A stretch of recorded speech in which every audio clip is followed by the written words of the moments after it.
Hello, everyone, and welcome to Comicasters Issue 11. I am your co-host, MC Brown. I'm Eric Lenaburg. Guest co-hosting here, the Doctor of Baseball, joining us from the Fast Pitch. Thank you very much for joining us. Always happy to be here, MC. So, helping us out, as always, the Doctor has been on the last couple of issues here as kind of a bookend here for our Day 4 Phoenix Comic-Con interviews, and we got a great show lined up here, one for all the great fans here, Doctor. Yes, we do, so, and I'm getting to enjoy this more and more, MC. Yes, it's going to be a great one. We got the great Barry Kitson will be joining us on this show. And as always, we can be reached at Comicasters on Twitter and Instagram, Facebook.com/the Comicasters. As always, we can be reached Comicasters@gmail.com, where we can receive any and all questions, concerns that you want to ask privately, not on social media. And of course, under the guise of our great producer Craig Best, we are as always on www.thebeststation.net, the very best station and the very best producer. Agreed. So we're going to jump right in here, Doc. As staple here, we have a social media round of questions, and as we usually do, we have a great listener, Jen H., and she's got a couple questions for us here. So as you remember, in issue 9, she asked a question about the Flash, basically how we felt about Grant Gustin not being chosen to be the actor. It was Ezra Miller who will be the Flash on the movie, as he appeared in a special cameo in Dawn of Justice, Batman vs. Superman. So Jen asks, why do I hear they are going to use Stephen Amell to play Arrow in the movie, referring to Justice League, right, but they won't use Grant for the Flash? Stephen Amell was upset about it.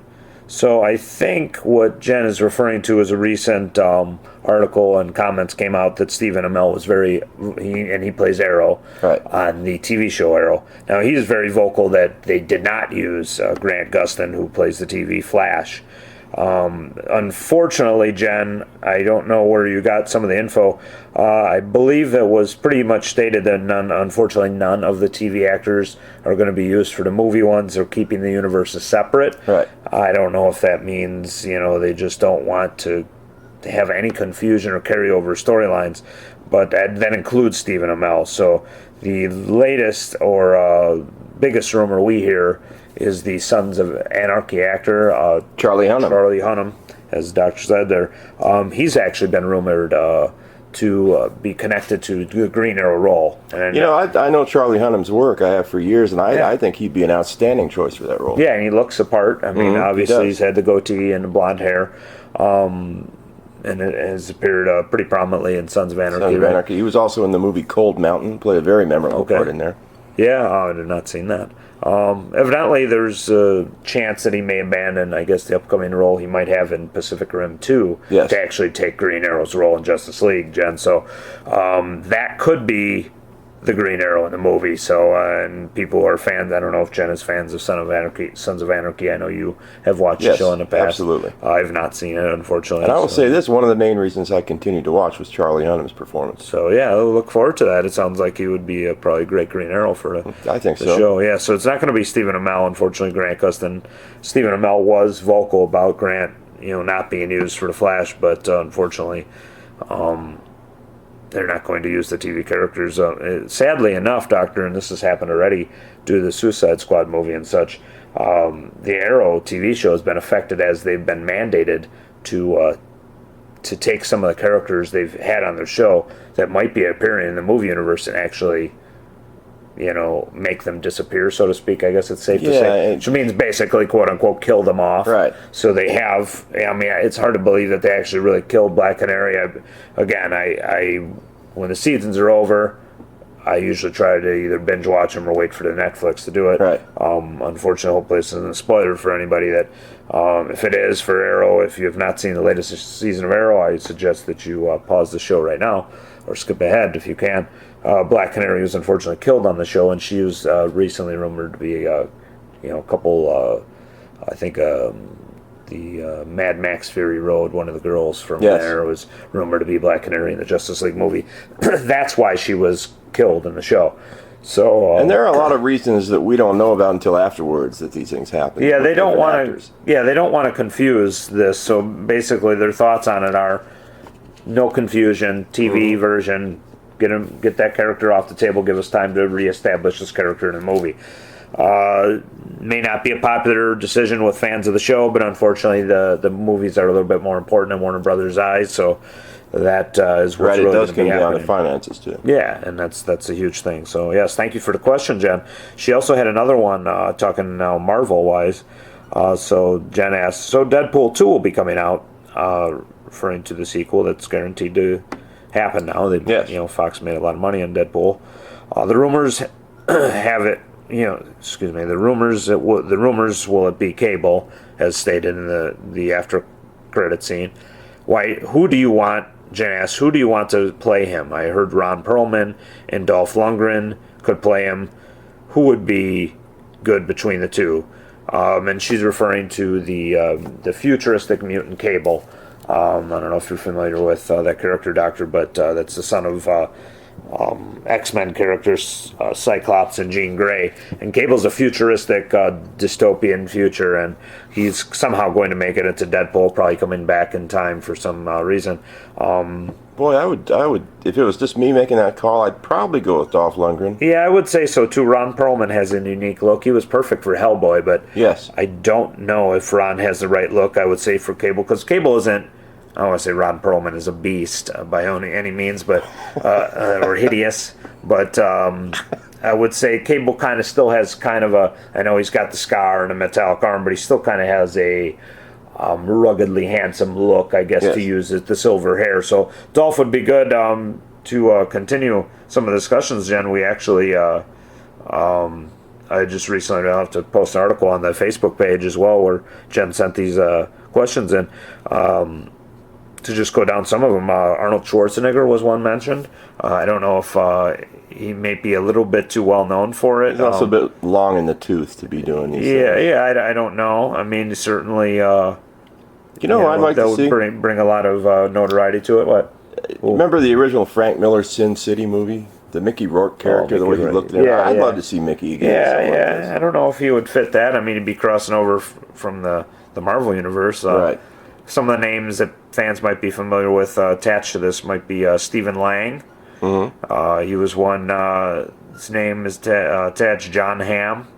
John Hamm would be an interesting choice. So a couple of those guys mentioned. Kurt Russell even. Wow. And I don't know. He would certainly have to pack on some pounds because Cable's a pretty huge character in the comics. But they're talking about some big names here. Yeah. So it's interesting. Between the two, I would definitely say Dolph. The last, he's going to be in the second, I think it's the second, Kindergarten Cop. Oh, okay. Because Arnold couldn't do it. So he'd still look pretty big. So I could see probably him pulling it off over Ron Perlman. I Jen. believe so, too. So if you're to do that, yeah. So great questions, Jen. Yeah, Keep thank them you, coming. Jen. Thank you, Jen, for listening, and we appreciate the feedback. Yeah, definitely. We got a couple more, Doc, questions from some fans here.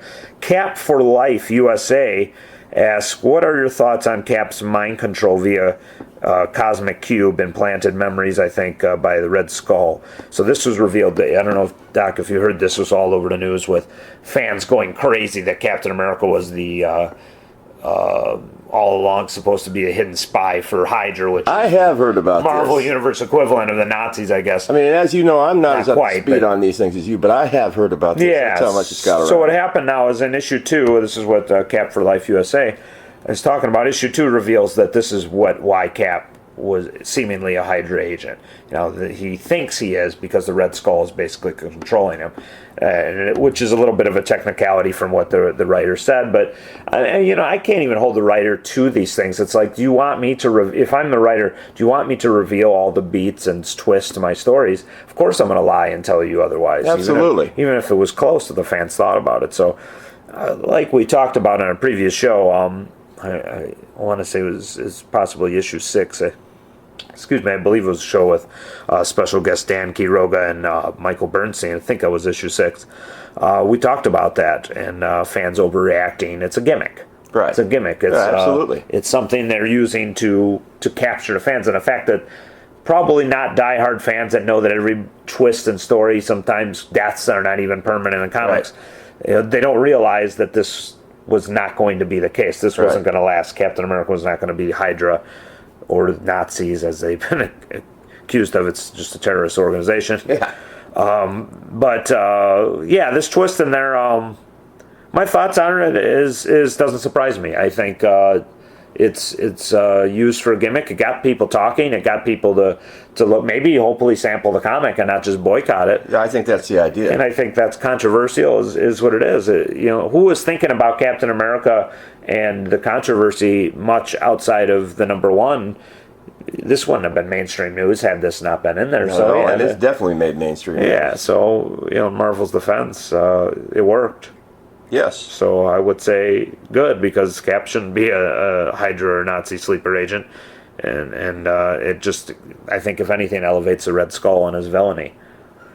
Going on to the next one, Doc, the last one we have on our social media around here, by @Marvel Zombie, which spelled XOMBI. Zombie. Yes. What are the chances Marvel is forming a team group of young heroes with the Divided We Stand image that was recently released, which includes, I believe it's a new War Machine, and I think her name is Riri. She's replacing a character created in Civil War II, and it's a double and a question. The Marvel Zombie also asks any thoughts on War Machine's death, which happened in Civil War II, which kind of caused the rift between female Captain Marvel and Tony Stark in there. So I'm not a fan of that, just being a longtime fan of War Machine. I know he had the crippling effect in Civil War, the movie, and evidently I think it was Brian Michael Bendis said that was unrelated, but he went through with this, what happened to War Machine in this film.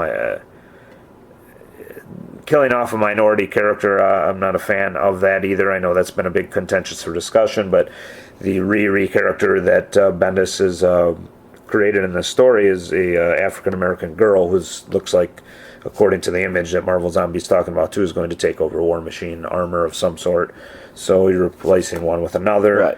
A lot of times War Machine has been looked at as kind of the black Iron Man, so to speak. So, but he's still unique character and long history and Iron Man title. This goes back to the Cap as a Hydra agent. I don't think you're going to see War Machine dead forever. Maybe it's a chance to introduce this Riri character as a War Machine, but hopefully James Rhodes is not permanently gone. That's one of my favorite characters in the Marvel Universe, so that's my thoughts on the War Machine death. I would normally probably be up in arms, but I think everything goes around comes around in comics. So the chance of the teen young heroes, I think it's a really good chance. I think what they're doing is clearly separating a line of veteran Marvel, hero characters, and then you got the younger hero characters. I don't know if that's going to be a new Young Avengers title or what that's going to happen, Marvel Zombie, but I will say that it's an interesting image that they teased there, and it's going to give you a choice. If you want the Avengers that are the veteran Avengers, and you have maybe a new Young Avengers that's spinning out of Civil War II here, then I think it gets people talking and a little interesting. I think the younger legacy characters is being stressed in DC Comics a lot. This could be Marvel's answer to that. Yeah. So great questions by Marvel Zombie, Cap for Life USA, and Jen H. We appreciate it, as always, here on the Comicasters. Great feedback. We encourage that, and let us know at Comicasters, Twitter, Instagram, comicasters@gmail.com, or facebook.com/Comicasters. Send us a message.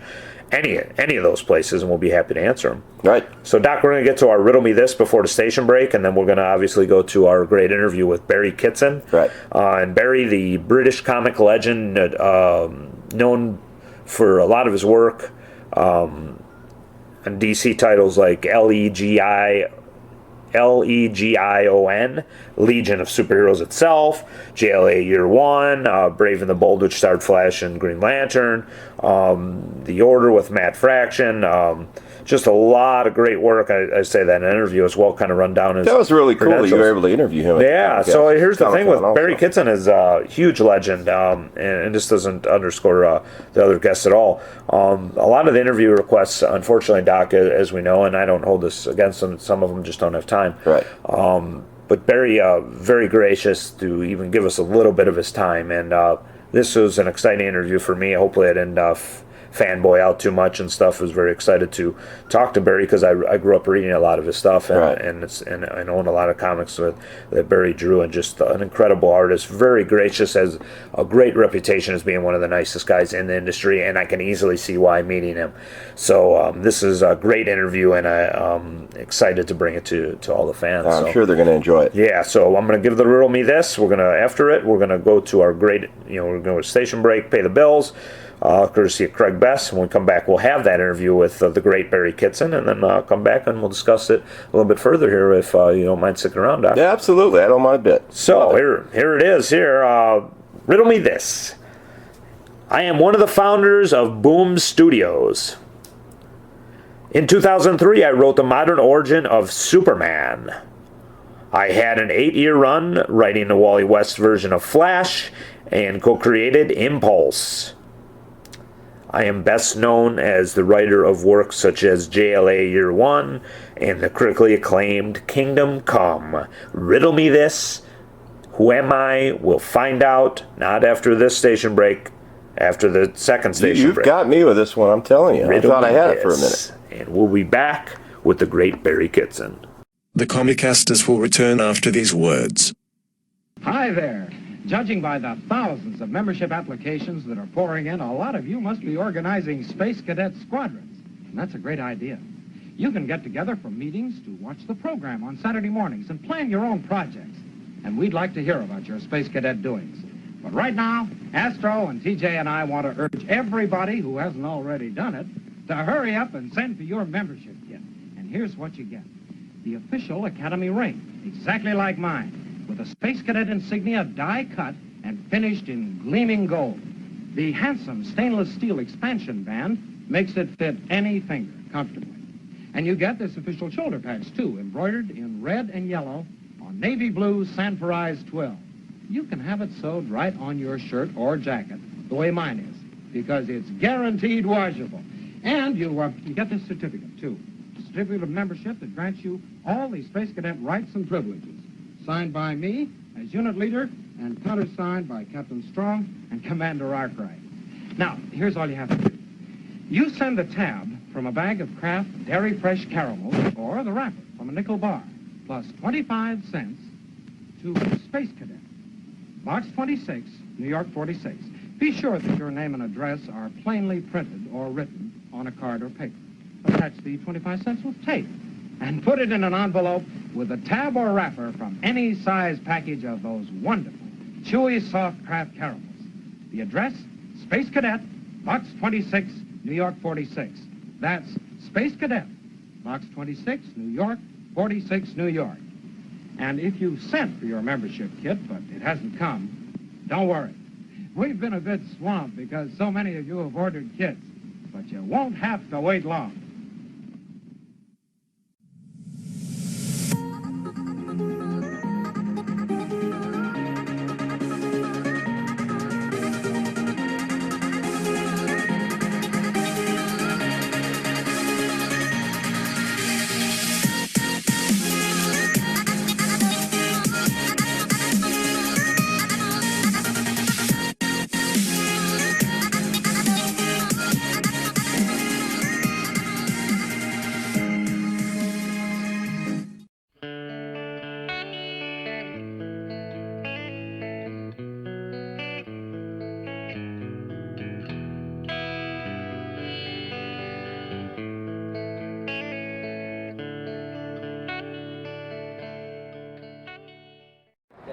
Okay, MC Brown back here for Comicasters, here with the great writer, artist, legendary comic icon in the industry with legendary runs on Legion of Superheroes, Azrael, Brave and the Bold JLA Year One, as well as Amazing Spider-Man, Incredible Hulks, and Fantastic Four, The Order with Matt Fraction, the awesome Barry Kitson. Barry, thank you very much for joining us here. My pleasure. Today, sir. How's your con experience been here in Phoenix Comic Con? It's been very pleasant, thank you. Yeah, Yes. very nice people. Very cool, yes, yeah. We want to thank you for joining us. To just jump jump right in, Barry. Team books, your work always comes back to a lot of just awesome runs, specifically for your character work. I love personally Flash and Green Lantern, JLA Year One, Legion specifically. Have you enjoyed working on team books more than some of the solo characters, or what do you have a preference either? I don't think I went into it with a conscious preference. I mean, the great thing about team books obviously is you get to draw more characters, which is always fun. And I've always liked character interaction.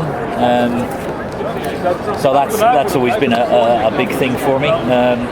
No, when you mentioned that, but I mean that's about as scientific as it gets. The more of my favourite characters I get to draw, the happier I am. Yes, that's right. As we sit here, Barry's working on an awesome piece right now. Just your facial expressions, emotion, and youthful enthusiasm shine through in all of your work. Oh, thank you. Yes, thank you. Which books inspired you as a child?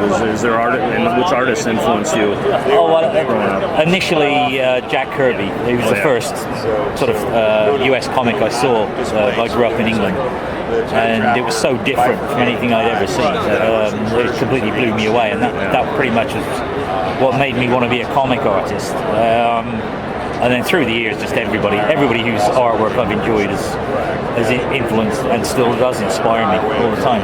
Yeah, it's awesome. Like, nobody like the King. I got to meet him, which is one of the most exciting days in my life. That had to be an honor, to meet him. Yeah, incredible. What projects currently are you working on? Do you have anything specifically you're working on? I'm only allowed to say that you can mention, right? Mark Waid and I are going to be launching a new series at Marvel later this year. It's going to be announced in San Diego. Nice. I'm extremely excited about it. Something to whet the fans' appetites for sure. Out of all the years, created some awesome characters, specifically that I remember and stuff too, especially from their Legion run. Just like nobody can forget the Visage of Stealth with Viral Docs. Thank you. Is there a specific character that you enjoyed working on more, or one that you created that you really have a personal attachment to, that you maybe like a Stealth or something, or any other character? Yeah, I mean, that I was particularly fond of Stealth, but I mean, I loved all the L.E.G.I.O.N. characters. Oh, yeah. I tend to get very emotionally invested with whichever book I'm working on at the time, so it fluctuates. But I have very fond memories of most of the characters I've worked on. I can't really think of. I've been very lucky through all the years. There aren't many books that like I say, I haven't enjoyed. Can we do a slight pause, or do we need to keep going in this? Because for sure. So, as a staple on our Comicasters, we ask a lot of our regular guests, because we do a semi-regular segment called what we call a Comic Clash, or Comic Clash of the Week, where we ask a guest or panelists, or if you were to pit two characters against each other, rival companies and stuff, who would you choose? We have a villain theme going on right now, so if you were to take a Marvel villain versus a DC villain, for example, or any company that you always wanted to see square off, who would you choose? You should have given me about a day to think about this. This put you on the spot. Sorry. Off the top of my head. We've gotten some diverse answers from a lot of people who interviewed too, which is just awesome. I'm going to have to think about this phrase. Can we come back to that towards the end while I think about it, while we do some other stuff? I'm not good at favourite questions. That's okay. I keep constantly changing my mind. You have to say, you could always change it. Out of all the great work and trades that you've read and or would be currently reading, what would be in a Barry Kitson's pull list? What would Barry Kitson be reading right now, or recommend to young and old readers? What would you highly recommend? Well, I mean, I would obviously recommend anybody going back and reading all the classic that's a flight for you. the issues from Stan and Jack's run on FF and anything from that era I still love. I mean, currently there's a bunch of stuff I really like. Velvet by Ed Brubaker and Steve Epting, Lazarus, East of West. Lots of the independent books I really like. Should I forget my toothbrush? I tend to recommend things. Again, so you've asked me a favourites question. I'm terrible because I just soak up so much stuff and I love so many things. I've absolutely loved the whole of Invincible. It was fantastic. Historically, I'd go back to things like Nexus. Was fantastic. American Flag. If you wanted to capture a fan's attention for the first time and have them fall in love like you did with comics, what would you tell them to read? Then the drive home, it's like almost 11. It depends whether I'm being talk a bunch of crap, and then it's honest or trying to be intellectual about it. I still don't think you can beat Stan and Jack's run on the FF. But thinking about sort of more modern sensitivities and things these days.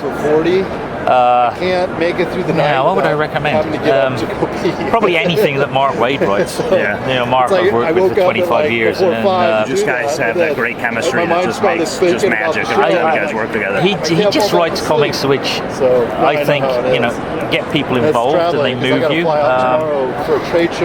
There's a lot of stuff these days I find are sort of intellectually very clever, but they don't actually move me.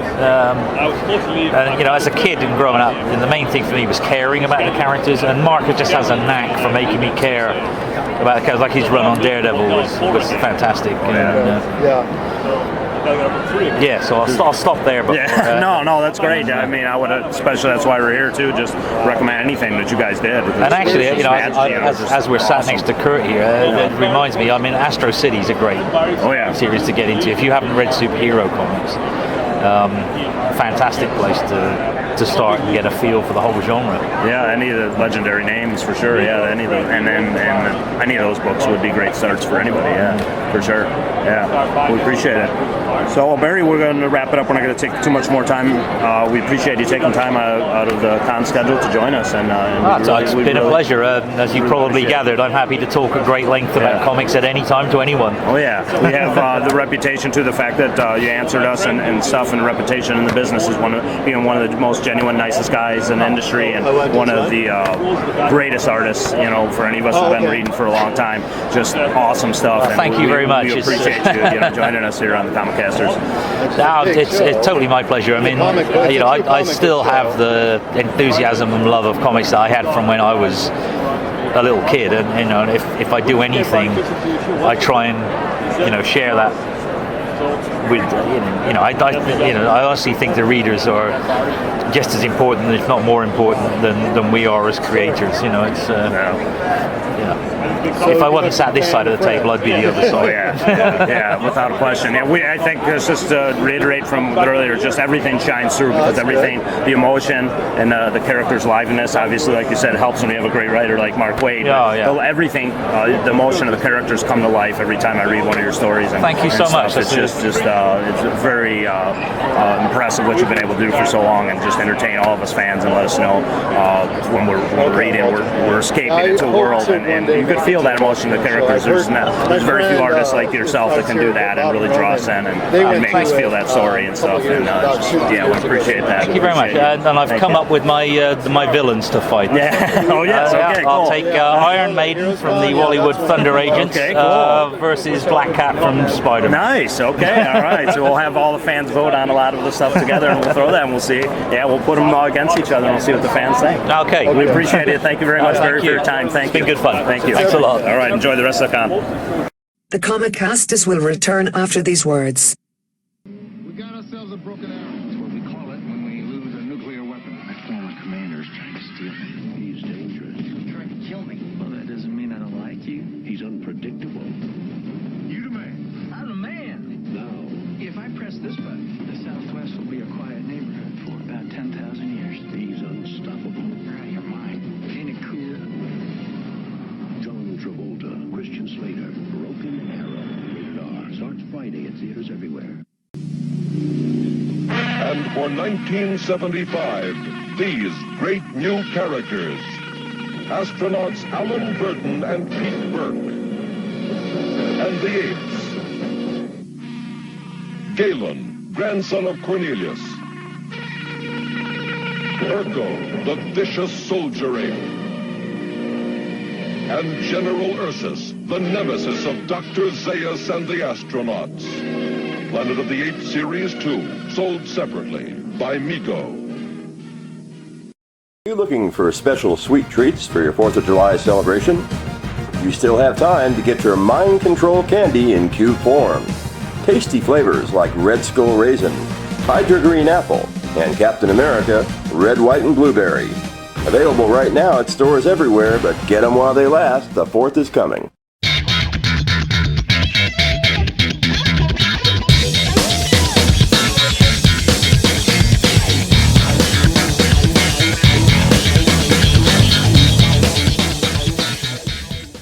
And we are back on Comicasters issue 11. Can't wait to get some mind control candy, Doctor. Me too. I'm looking for it in cube form, no less. Yes, in cube form. So, Doc, we're going to get right into it. We had an awesome interview with Barry Kitson. Hopefully you all enjoyed it. Before we talk about that, we just want to get right into this Riddle Me This reveal, Doc. And as we said, one of the founders of Boom Studios and an 8-year run writing Flash. Just so many other guys. I mean, if we ran down all the credentials of the Riddle that Me would take This a whole reveal, show itself. It probably would, because this is one of the greatest writers in comics today. Wrote Superman Birthright and Kingdom Come, which is arguably one of his most notable works, especially. That's the one I'm familiar with. The great Mark Waid. Mark Waid actually co-wrote a lot of stuff, or excuse me, wrote a lot of stuff, which a co-creator with Barry Kitson, like the great JLA Year One and stuff. And Barry talks about this. Barry has a upcoming project, as he said in the interview, with Mark Waid, which he couldn't reveal, but will be revealed at the San Diego Comic-Con, which will be coming up, I believe, here in the next month. And we can't wait to hear what this big project is. Right. It's for Marvel Comics. And, yeah, it's going to be, I believe Barry did one of the initiative, 50-state initiative comics, I believe, too. I don't know if that was with Mark Waid, but Barry's been doing a lot of stuff with Marvel Comics, so this is going to be interesting. It is, and you know what I mentioned to you, that I've been visiting different comic stores. Yes. Things of this nature. I'm impressed at how much this is growing and kind of publicity a guy like Barry's getting. Getting his due, finally. Yeah, well, I think just legendary British comic artists and your ancestry as well can appreciate just the plethora of talent that comes out of England. Right. And Barry, just as we talked about in the first part of the show too, just genuine, known in the industry as one of the nicest guys, as the fans have just listened to. Right.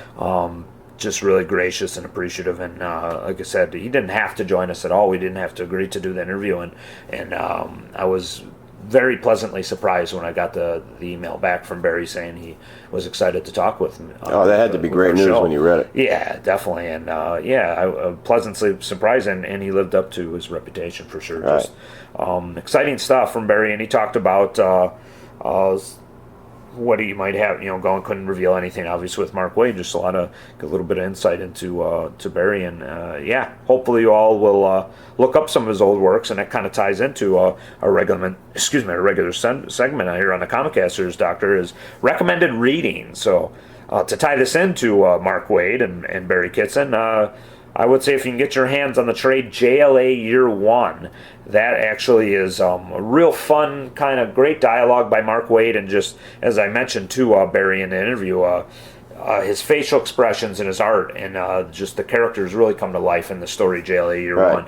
And Barry also known for a lot of team books, as well as we talked about L.E.G.I.O.N, which is kind of like was the current day version of the Legion of Superheroes, the futuristic team. And I think in anything Barry works on, you could see the facial expressions. I think in JLA Year One, he really kind of knocks it out of the park with Mark Waid. And speaking of Mark Waid, too, my second very recommended reading would be obviously the Kingdom Come. If you have not read Kingdom Come, one of the most legendary stories in trade collections of, and that's done by the great Mark Waid and Alex Ross. So Alex Ross, one of the great painters and mostly known for his cover art, did the interiors of Kingdom Come. I'm wondering, beautiful book. Basically. Yeah, I'm wondering if some of our listeners would like to see a new character or a new series created by MC Brown and Eric Lenaburg. I don't know. I'd like to Who's hear from going to draw it? That would be you. That would be me, and you would write it. I'd give it a shot. Yeah, we'd co-write I don't it. know. We'd be in the legendary company of Mark Waid and Barry Kitson, but we're definitely excited to see what they have on the docket, Doctor, and no pun intended there, that they will reveal at San Diego Comic-Con. So, to great works by Mark Waid, JLA Year One, Kingdom Come. Obviously, Year One has art from Barry Kitson, and I highly suggest both of those. I know great listener Jen H. She always looking for great recommended stuff. She's always interacting with us. I highly suggest those, Jen, and Comicaster listeners. If you have not read either one of those, look them up. Amazon, local comic shop preferably. Go to your shop, as the Doctor's been doing, brushing up on his comic history so he can bring some more insight to the show. Definitely, Doc, maybe you should look for these two when you go I to the will, shop as a matter of fact. When is the San Diego Comic-Con? Do you know? San Diego Comic-Con, at my fingertips I don't have it, but it won't take As you know, I am on assignment frequently for my baseball job, and if I'm there, I'd definitely hit it. Yes, San Diego Comic-Con traditionally is in early July. That's what I thought. Mid-July. It'd be nice if it's the same week as the Major League Baseball All-Star Game, because then I would hit it. San Diego Comic-Con, or Comic-Con International, as it's called. It's a big one, I know that. I know yeah. Kevin Smith was on a panel there last year that was pretty entertaining. I watched a lot of it on cable. Yeah, no place like San Diego. It's not, the actual date's not pulling up for us. There it is. July 21st to the 24th. 24th. Okay. Preview night, July 20th. So it's actually a little less than a month now as we record this. I will be in Los Angeles for covering baseball that week. Down to San Diego. I will for a day. We'll suggest to you to be careful because there is large crowds that, especially on something I remember vividly in almost 10 years ago when I was there, is when the Saturday Con let out. It was like the streets of Japan. Everybody wow, yeah. And I know where they hold this, too. That, yeah, you know, the convention center. So, right. Yeah, that would be interesting to see some pictures of the Doctor. I'd like to go there and wandering the streets of San Diego, San Diego, and entering the Comic-Con. I would be interested to know that. And I'd say right now the odds are 50-50, maybe getting better. We will see what happens. To go back to our Comic Clash tracker, Doctor. We're going to add another one, which from the suggestion from the great Barry Kitson, Iron Maiden from the Thunder Agents versus Black Cat was his Comic Clash suggestion. So we're going to throw that with our great suggestions that we said on issue 10, which was we ran down all of them minus this one, of course. Right. And dare I suggest in issue 12 we will tally them all up. This one included with tease for next show the suggestions of the great Heath Corson. Wonderful, so fantastic. Heath will be joining us on issue 12, and Heath, just a great guy. We actually have 2 segments with him. Segments 2 and 3 in this double-sized interview with Heath will be dedicated towards us interviewing Heath, and that's Derek Ross and myself sitting down with Heath Corson. Just like this one, day 4 of Phoenix Comic-Con 2016, and we sit down and talk with Keith as the show is winding down, and we could talk to Keith all day. It's just easy to talk to, very cool dude. I told him that himself, just one of our favorites, and we hope to maybe one day be on another panel with Heath. We had enjoyed, as great fans heard on issue 7, we got to sit down on a Suicide Squad panel with Heath, and that was a lot of fun. I bet it was. We'll talk a little bit about that and some of Heath's previous projects and hopefully upcoming projects that he can talk about, hopefully. And yeah, so that's going to be a great issue. That's going to be issue 12. And that will wrap up the interviews, too. So we encourage all you great fans to continue and stay with us here, obviously on this third interview show here, and stick with us, because the one with Heath Corson might possibly could have saved the best for last. I don't know. That's possible. It's a double-sized one. Everyone's going to enjoy it. But yeah, definitely. So for the Comicasters, I just want to let you know, at Comicasters, Twitter and Instagram, Facebook.com/Comicasters, Comicasters@gmail.com. And as always, thanks to our great producer, Craig Best. All of our shows are archived on thebeststation.net. Click on the Comicasters tab, and all of our shows are archived. Doctor is on a lot of them now. That's right. And special thanks to our sister show, our brother show, depending on what you want to call it, The Fast Pitch, and we appreciate their plugs and promotion, and we'd like to do the same back. That stars myself and Dr. Eric Lenaburg talking baseball. So if you have any interest in baseball, please join us on that as well. And that's also we have something for everybody. Archived on the Best Station, along with the great music Craig puts up there. That's right. We're going to wrap this one up, Doc, for issue 11. This was a great one. We thank Barry Kitson for joining us.